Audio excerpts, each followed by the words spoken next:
Screaming sirens, flashing lights, screaming sirens, flashing lights, yellow crime tape. Nothing could have prepared me for what I was about to face with the shooting at Columbine High School.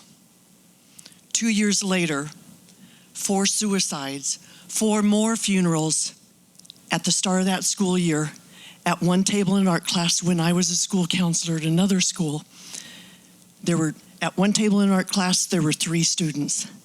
Just 3 months later, only 1 student was left at that table, Brandy. And kids started coming up to her and saying, "When are you gonna kill yourself?" We had to change those conversations. Hi, my name is Sandy, and I'm known as the Kids Empowerment Champion because as a result of those tragedies, it still kills my heart. I started a bionic team, which was a school club called Believe It or Not, I Care, to empower those kids to be able to reach out to their friends who were new, sick, bullied, hospitalized, or lost loved ones. We wanted to empower those kids by creating a school climate that is a caring culture to be able to let those kids know, the kids that are hurting, know that they're seen, they matter, and they're not alone. Brandy, the girl that was at that table, the kids were saying, "When are you gonna kill yourself?" She knew all 4 of those guys that took their lives.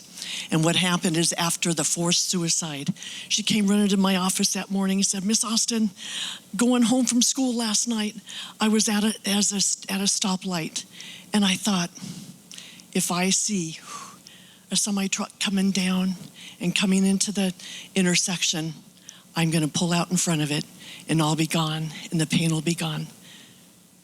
No semi-truck came, Miss Austin. "Please help me, you gotta stop me."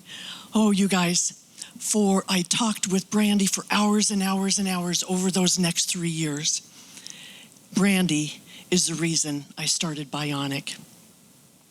So it's just incredible to see what's going on. What was happening is as I was counseling those kids from Columbine and the kids at my school, I kept hearing that their friends had heard something about their plans to shoot up the school or to take their lives, but their friends didn't do anything because they didn't want their friends to get mad at them or to break a confidence. I thought we have got to empower these kids in how to reach out to their peers and help their peers that are going through tough times. It was interesting, a few years ago, I was talking to after starting Bionic, we had started it in some elementary schools. And so in elementary school, I was there talking to those guys about our bully prevention program.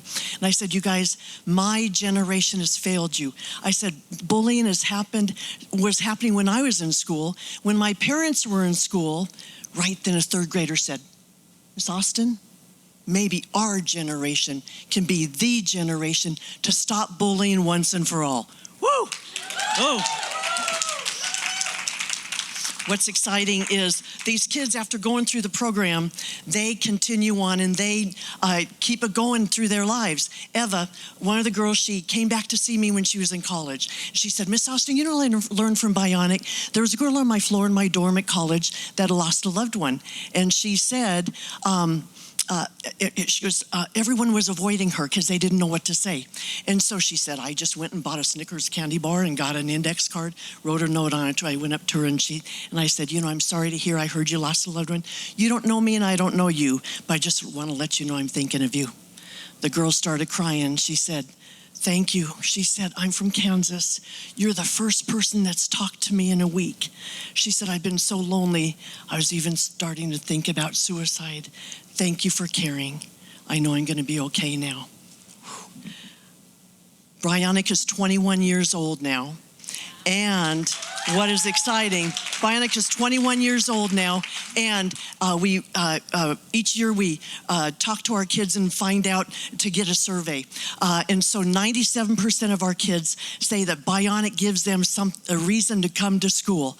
97% of the kids say it helps them to know Bionic has helped them to learn teamwork. So those of you that are business people out there, you want these kids at your business because they know how to make things happen. And 100% of them say they have the confidence to make a difference. When our kids hear about tragedy, they step into it. They don't avoid it. They know what to do, say to someone that has lost a loved one. They know the signs. You guys remember Brandy, the girl that was at that table? Now she is 41 years old. She has 3 kids, and she has prevented so many suicides of her generation, of her kids' generation. You guys, these kids know what they're doing. They are stopping bullying. They are the generation. You guys, with all the budget cuts across the country, last spring, 72 schools were not able to renew their bionic teams. Kids are falling through the cracks at their schools. We need help. We need to empower these kids to keep going and to be that generation to stop bullying once and for all. You guys, here is a QR code. Would you guys be willing to help? Still, the budget cuts are bad. Foundations that we've gotten grants from, they don't have the money. We are $35,000 behind. And you guys, would you be willing to donate? Even $10. Just say, kids, we believe in you. Thank you. Thank you, Sandy. What a beautiful, worthwhile cause. Thank you.